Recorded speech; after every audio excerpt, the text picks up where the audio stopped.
here's your host, Alex Garrett. Well, welcome inside to, I guess you'd call it, an extended edition of the Sunday Pod, because there's just mainly one thing firing me up today in this morning. First of all, I'm starting to read this book by a cartoonist,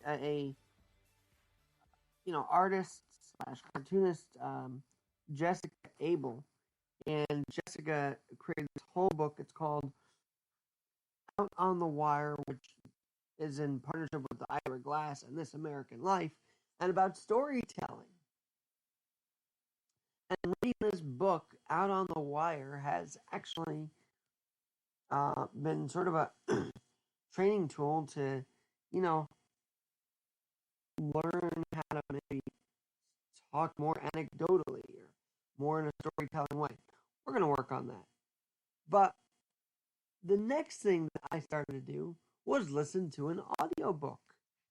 Yeah, the audiobook of Animal Farm on the Apple Books, and it really fired me up because today's Sunday.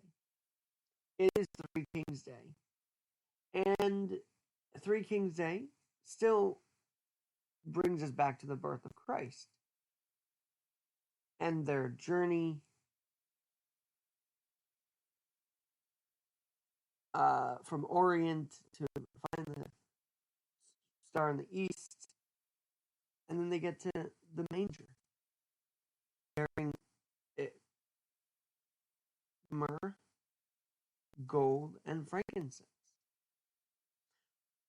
And in that manger laid a little baby, Jesus Christ, who, if we turn to for this extended edition of the Sunday Pod for just a moment, if we turn to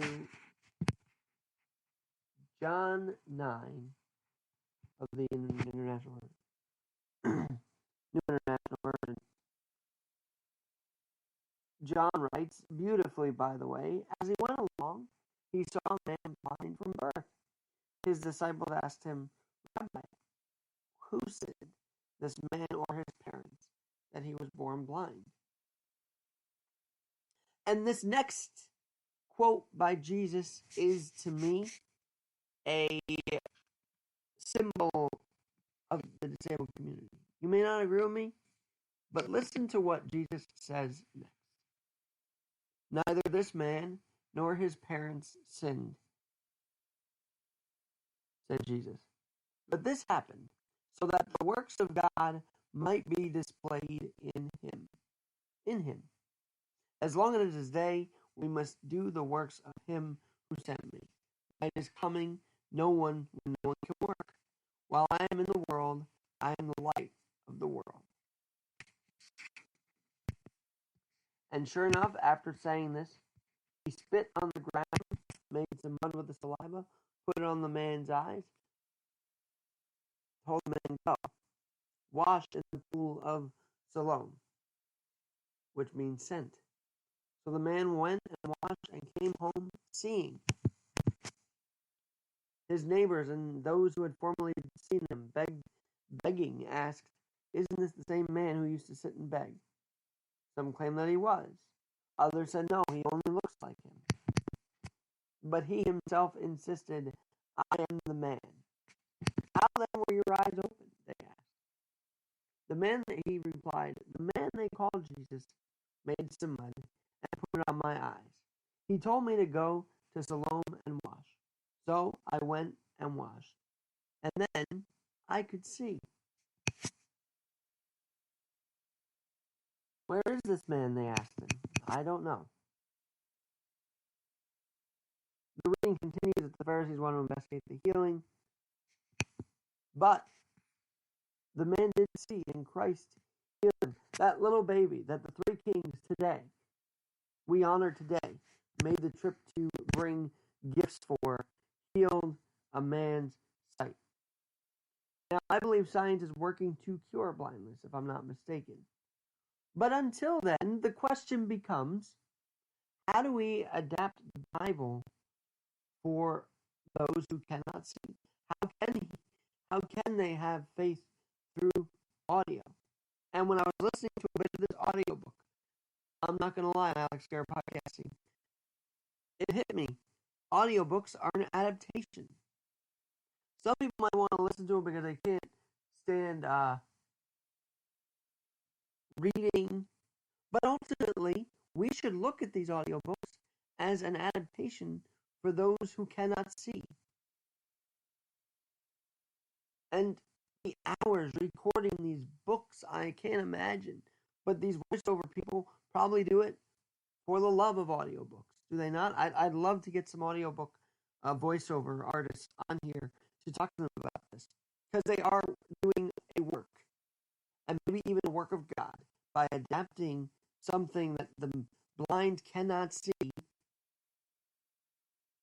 unless through Braille, but they can hear it.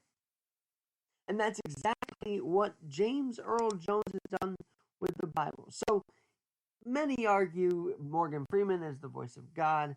Many argue that his voice could be God. He played God in Bruce Almighty.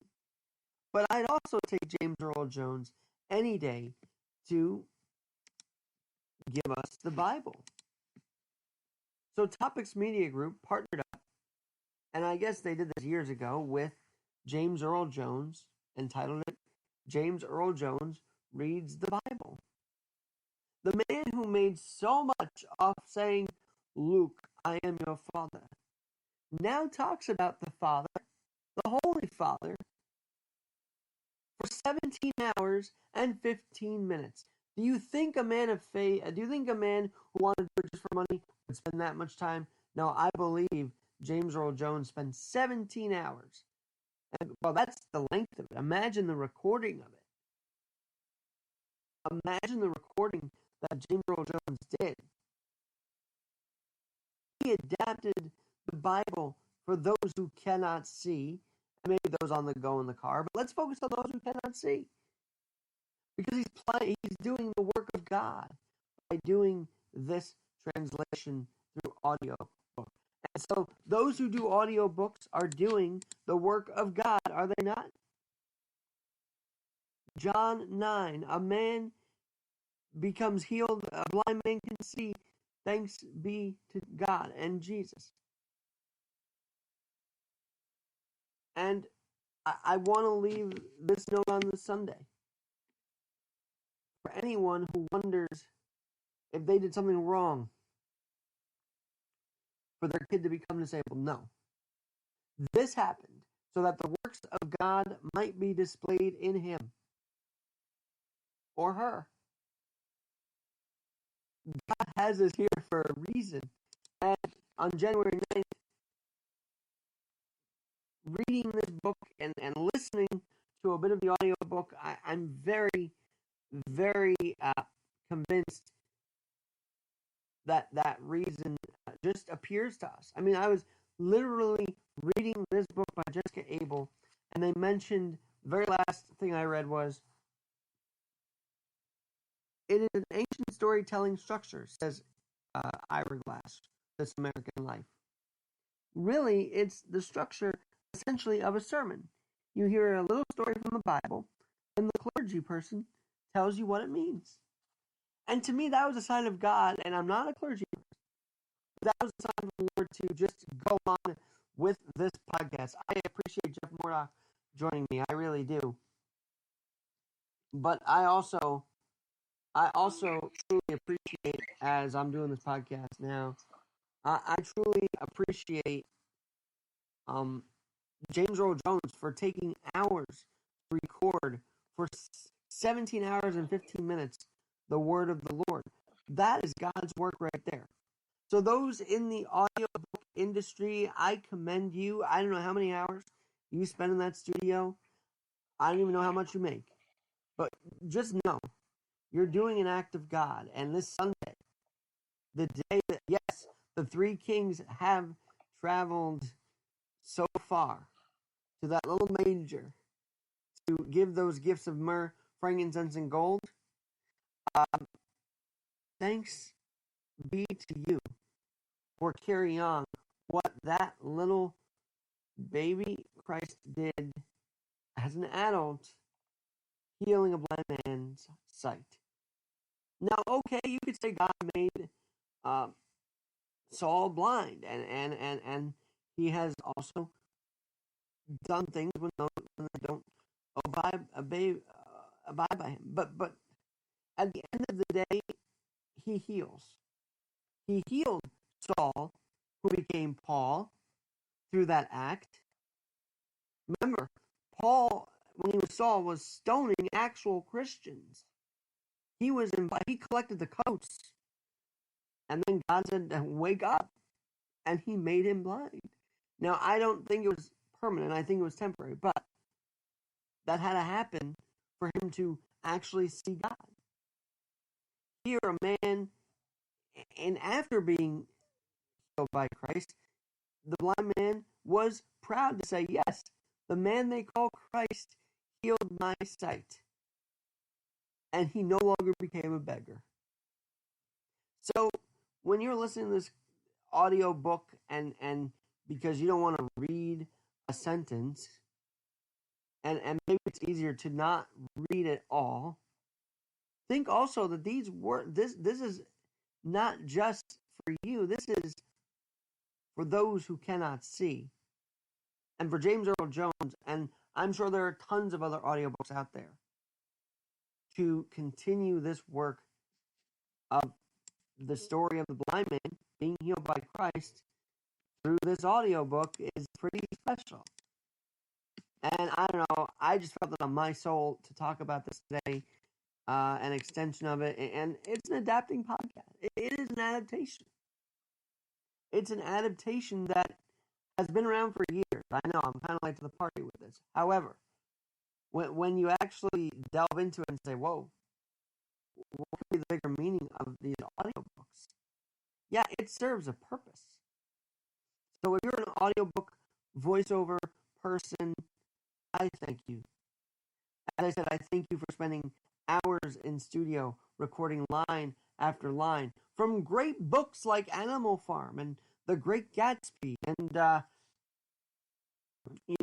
the classics. I even believe that A Christmas Carol or any Dickens is probably an audiobook also. And, they didn't write little short books. They wrote freaking epics, okay? They wrote novels. They wrote page after page. And when you're in radio or any kind of audio recording, it takes more than one take. So I can't imagine the takes of these artists to do this. I swear, this week I'm going to get someone on to talk about this because I'm intrigued now. Just talking to you guys, I'm intrigued to figure out who and what are who are the voices behind these audiobooks that you hear. Because they're not all James Earl Jones. They're not all the big names. But they are a very special group dedicated to adapting any great work for, yes, the blind person to see and to hear. And so, if there's any anecdotes you want to share with me on this podcast, I feel I work on storytelling. I feel like I just go straight news and delve into that. But I do want to do a little more creativity on this show. It's here for a reason. And so let's be more creative with it. Help me out. Alex at alexgnyc.com. Alex at alexgnyc.com. How do we paint the picture each and every show? That's what I will be working on, and I'll come back to you with an answer, or maybe I'll just try it out and see how it happens. But yes, James Earl Jones making the blind man see through his voice. And that's just special. It's, again, by Topics Media Group. It's 17 hours and 15 minutes long. That's a lot of time and a lot of energy. And it's great that James Earl Jones did this. I'm Alex Garrett, adapting with Alex Garrett. I might jump on and talk some sports a bit later because today's a crazy week 18, but I had to get this out. And continue me on this journey. Alex Garrett Podcast. We'll talk to you soon.